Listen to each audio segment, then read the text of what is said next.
하박국 3장 1에서 19절 말씀입니다. 3장 시기온옷에 맞춘 선지자 하박국의 기도라. 여호와여, 내가 주께 대한 소문을 듣고 놀랐나이다. 여호와여, 주는 주의 일을 이 수년 내에 부흥하게 하옵소서. 이 수년 내에 나타내시옵소서. 진노 중에라도 긍휼을 잊지 마옵소서. 사랑하는 형제 여러분, 2월 27일 월요일 새벽 묵상에 오신 것을 환영합니다. 하박국은 타락하고 패악하며 백성들을 착취하는 남유다의 집권층에 대하여서 공의 하나님께서 왜 공의를 행하시지 않는지를 물었고요. 하나님은 바벨론을 일으켜서 남유다의 집권층을 심판하겠노라고 응답하셨습니다.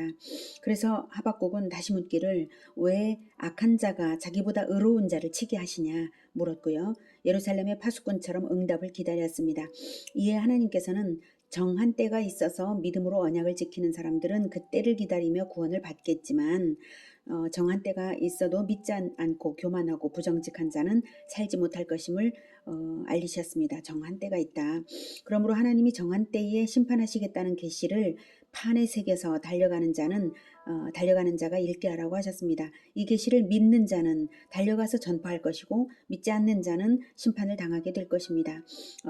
정한 때에 관한 그 계시를 믿는 자는 그 믿음으로 말미암아서 살리라라고 하신 것입니다. 하박국 2장 13, 14절에 민족들이 불탈 것으로 수고하는 것과 나라들이 헛된 일로 피곤하게 되는 것이 만군의 여호와께로 말미암음이 아니냐. 이는 물이 바다를 덮은 같이 여호와의 영광을 인정하는 것이 세상에 가득함이니라. 즉 믿음, 즉 하나님과의 바른 관계성을 유지하는 사람들은 그 교제로 인해서 물이 바다를 덮음 같이 여호와의 영광을 인정하는 지식이 가득할 것이고요. 그러한 자들이 바로 여호와께서 거하시는 성전이죠. 그러므로 하박국 2장 20절에 말한 것처럼 오직 여호와는 그 성전에 계시니 온 땅은 그 앞에서 잠잠할지니라 하셨습니다. 그래서 성전과 같은 자들, 하나님께서 임하시는 그러한 성전과 같은 자들은 바로 믿음을 지키는 자들이고 오직 믿음으로써 사는 것입니다. 이렇게 오직 믿음으로써 여호와의 영광을 인정하는 지식과 교제하는 믿음으로써 살아가면 그것이 구원이고 설령 성전이 파괴된다 할지라도 건물 성전은 파괴된다 할지라도 임마누엘이신 하나님과 함께 거함으로 그런 믿음의 사람들은 결코 죽지 않습니다. 그래서 이제 하박국은 신앙적 의문을 다 해결받았으므로 감격에 사무쳐서 하나님께 기도하고 찬양을 합니다. 유다 심판의 도구로 사용될 바벨론에 대한 심판을 알게 된 하박국은 그 모든 것이 이루어질 것을 확신하며 그러니 부디 하나님이 진노 중에라도 선민 이스라엘에게 자비를 베풀어 주실 것을 간구합니다. 맨 처음에 1절 시기온옷에 맞춘 선지자 하박국의 기도라. 여기서 시기온옷은 시가연이라고도 하는데요. 수금을 지칭하는 것이고요. 아무튼 악기에 맞춰 수금에 맞춰 연주하며 부른 찬양의 기도입니다. 2절 여호와여 내가 주께 대한 소문을 듣고 놀랐나이다. 여호와여 주는 주의 일을 이 수년 내에 부응하게 하옵소서. 이 수년 내에 나타내시옵소서. 진노 중에라도 긍휼을 잊지 마옵소서. 주께 대한 소문은 직역하면 당신의 소식입니다. 하나님께서 들려주신 소식이라는 뜻입니다.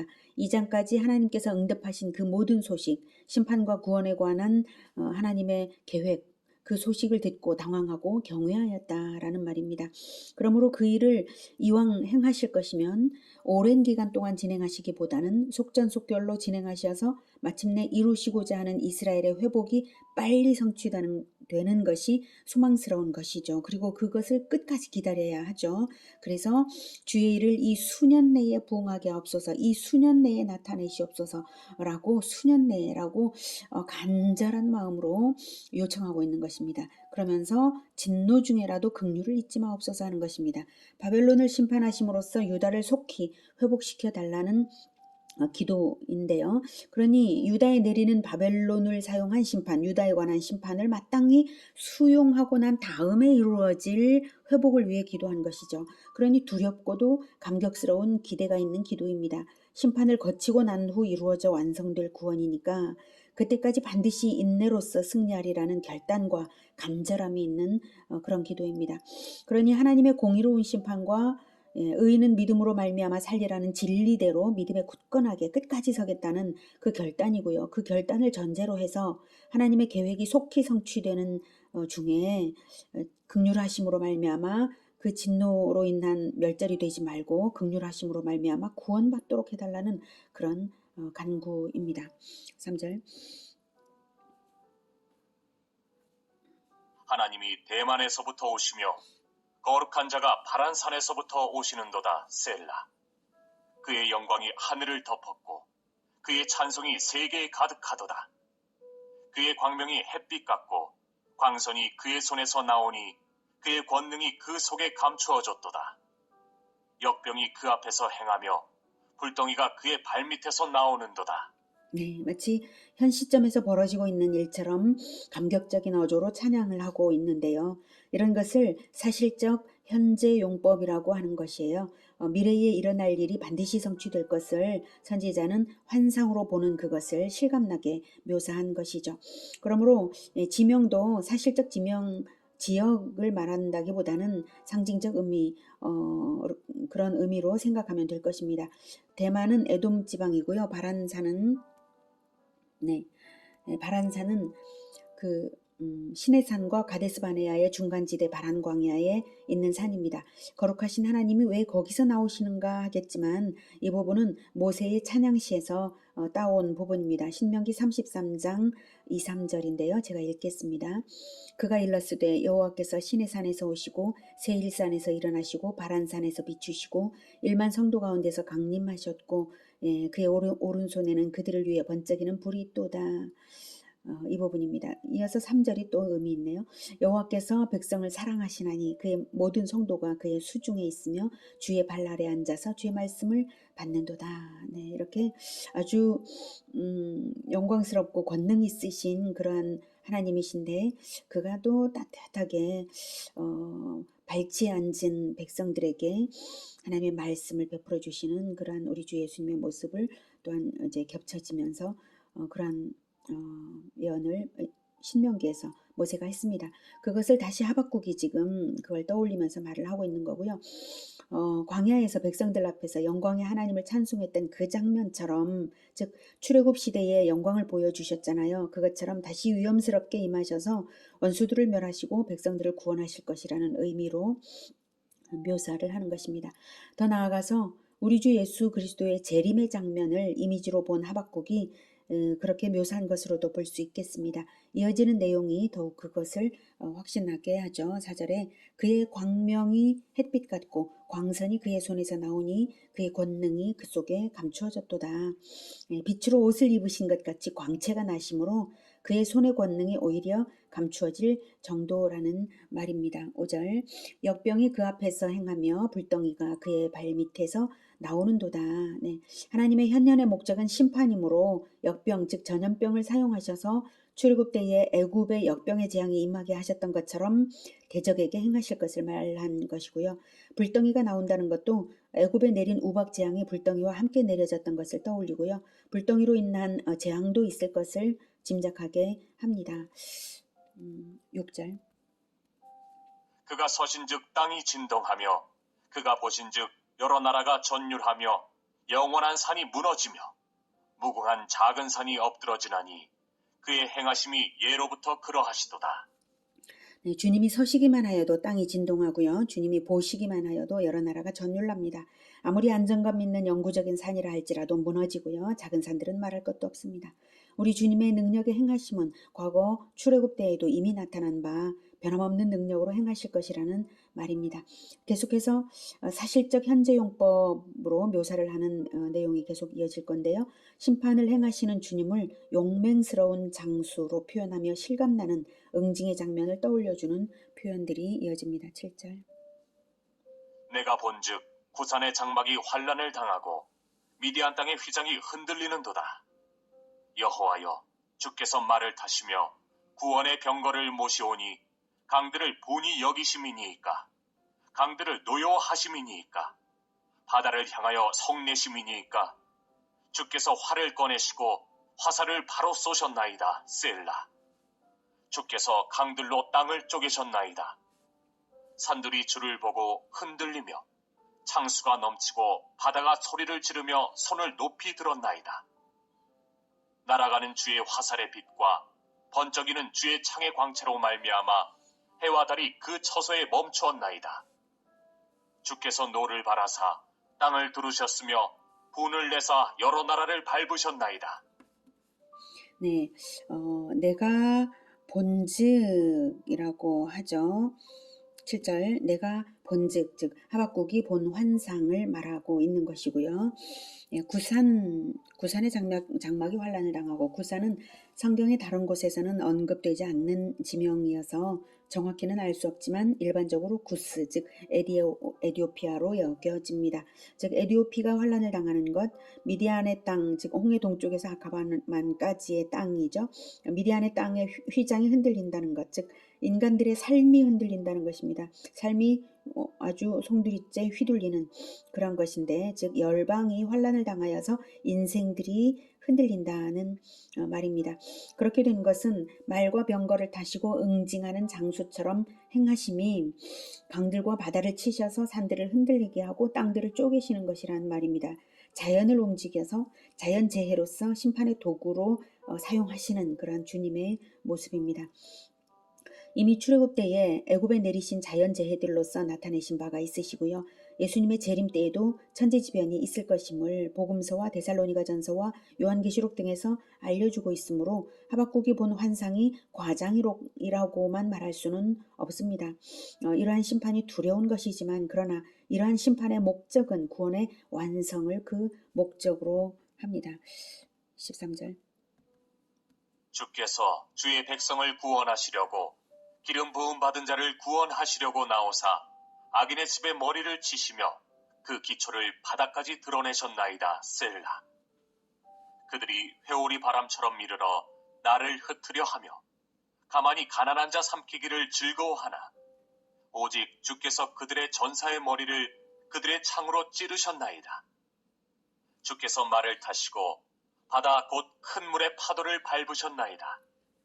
네, 주의 백성만 아니라 기름 부음 받은 자, 네, 주의 백성을 구원하시려고 기름 부음 받은 자를 구원하시려고 나오셨다라고 하죠. 기름 부음 받은 자는 그리스도를 말하지만 구약 시대에는 그리스도의 대리자인 왕과 선지자와 제사장들 역시 그리스도라고 말씀하신 것이고요. 신약 시대는 예수 제자들이 그리스도의 대리자들이므로 그들을 총체적으로 대적의 박해로부터 구원하시려고 악인의 집에 머리를 치신 것입니다. 창세기 3장 15절의 언약이 성취되고 있는 부분이죠. 악인의 집에 머리를 치신다. 창세기 3장 15절에 내가 너로 여자와 원수가 되게 하고 내 후손도 여자의 후손과 원수가 되게 하리니 여자의 후손은 내 머리, 즉 옛뱀 마귀의 머리를 상하게 할 것이다 라고 하셨죠. 옛뱀 마귀의 머리를 치셔서 인류를 구원하시는 메시아의 모습이 지금 하박국이 예언하는 그 내용입니다. 그러므로 악인의 집의 머리는 1차적으로는 바벨론을 의미하지만 궁극적으로는 원수 마귀 또는 적그리스도를 의미합니다. 그 기초를 바닥까지 드러내셨다는 것은 머리부터 발끝까지 완전히 심판하셨다는 뜻입니다. 16절. 내가 들었으므로 내 창자가 흔들렸고 그 목소리로 말미암아 내 입술이 떨렸도다. 무리가 우리를 치러 올라오는 환난 날을 내가 기다림으로 썩이는 것이 내 뼈에 들어왔으며 내 몸은 내 처소에서 떨리는도다. 비록 무화과 나무가 무성하지 못하며 포도나무에 열매가 없으며 감람나무에 소출이 없으며 밭에 먹을 것이 없으며 우리의 양이 없으며 외양간에 소가 없을지라도 나는 여호와로 말미암아 즐거워하며 나의 구원의 하나님으로 말미암아 기뻐하리로다. 네, 16절에 내가 들었으므로 내 창자가 흔들렸고 그 목소리로 말미암아 내 입술이 떨렸도다. 즉 2절에서는 주께 대한 소문을 듣고 놀란 것을 말했죠. 그것을 다르게 표현을 한 것입니다. 바벨론에 의해 유다 백성들이 당하게 될 살육과 약탈을 전해 들은 것이니 엄청난 마음의 고통이 있을 수밖에 없는 것이죠. 그것은 바로 이어서 무리가 우리를 치러 올라오는 환난 날이기 때문이죠. 자, 그러나 그것을 거쳐야만 구원의 완성이 있을 것이기에 하박국은 그 심판의 때를 오히려 내가 기다림으로 썩이는 것이 내 뼈에 왔으며 내 몸은 내 처소에서 떨리는도다라고 하였습니다. 기다림으로 뼈가 썩는 것 같은 거예요. 기다리기도 하고 두렵고 떨리는 것도 사실인 것입니다. 하지만 아무리 두렵고 떨릴지라도 가장 중요한 것은 그것을 베푸시고 행하시는 하나님이 내 편이라는 사실이 가장 중요한 것이죠. 그래서 17, 18절에 말하는 것처럼 비록 무화과, 포도, 감람열매, 소출, 먹을 것, 양, 소 이런 것이 없을지라도 전란으로 인해서 이 모든 것을 다 빼앗긴다고 할지라도 하나님이 우리를 구원하시는 과정이므로 나는 여호와로 말미암아 즐거워하며 나의 구원의 하나님으로 말미암아 기뻐하리로다 할 수 있는 것입니다. 모든 것이 없어져서 양도 소도 없어서 하나님께 제사할 제물조차 없을지라도 구원의 하나님을 즐거워하겠다는 소망의 찬양입니다. 왜냐하면 오직 의인은 믿음으로 말미암아 살리라 하셨기 때문이죠. 그 어떤 환난 가운데서라도 하나님의 임재가 늘 있는 교제의 백성들, 교제의 삶을 사는 백성들, 임마누엘의 하나님과 함께 동행하는 인생들이라면 이렇게 심판의 때에 구원을 기뻐할 수 있는 것입니다. 19절. 주 여호와는 나의 힘이시라. 나의 발을 사슴과 같게 하사 나를 나의 높은 곳으로 다니게 하시리로다. 이 노래는 지휘하는 사람을 위하여 내 수금에 맞춘 것이니라. 이렇게 극심한 환난의 때에 오히려 구원의 완성이 가까움을 알고 사슴처럼 활기차고 역동적인 활동으로 드높은 자존감으로 복음을 전하면서 살 수 있는 것입니다. 그렇게 하시는 분은 군대와 같은 힘을 우리에게 주시는 우리 주 하나님이십니다. 그래서 우리는 가장 드높은 자존감으로 존귀와 영광의 삶을 살 수 있는 것입니다. 우리의 현실이 아무리 난관 가운데 있을지라도 우리는 그렇게 할 수 있는 자들입니다. 왜? 오직 믿음으로 동거하기 때문입니다. 하박국은 이렇게 유다의 권세자들의 포악으로 인하여서 심판을 요청했던 것이 동기가 되어서 유다도 심판을 당할 것과 그러나 심판의 도구인 바벨론을 심판하신 후에 구원을 완성하시는 하나님을 만났습니다. 인류 역사가 바로 그런 원리대로 흘러가고 있으면서 최종 완성을 그렇게 이루실 우리 주 하나님이십니다. 그러므로 최종 승리자는 오직 믿음을 지켜 임마누엘이신 우리 주 예수님과의 동행으로 교제의 삶을 지켜 믿음을 지키는 자들입니다. 늘 하늘 성소에 거하는 자들로 살아가면서 어떤 난관에서일지라도 하박국처럼 찬양하는 우리 모두가 되기를 기원합니다. 기도하겠습니다. 은혜가 충만하신 하나님, 우리에게 임마누엘이신 우리 주 예수님을 보내어 주시고 성령으로 또 충만하게 하시는 하나님이십니다. 우리가 늘 성령으로 무시로 기도하며 늘 하늘 성소에 있겠습니다. 주님, 우리를 붙들어 주시고 그 어떤 난관에서라도 복음을 전하고 높은 곳에서 존귀와 영광으로 살아갈 수 있도록 주님 도와주시옵소서. 오직 우리 주 하나님과 함께하면서 끝까지 하나님을 찬양하는 우리 모두가 되겠습니다. 주님 도와주시옵소서. 예수 그리스도의 이름으로 기도드립니다. 아멘. 이어지는 시간은 개인 기도 시간입니다.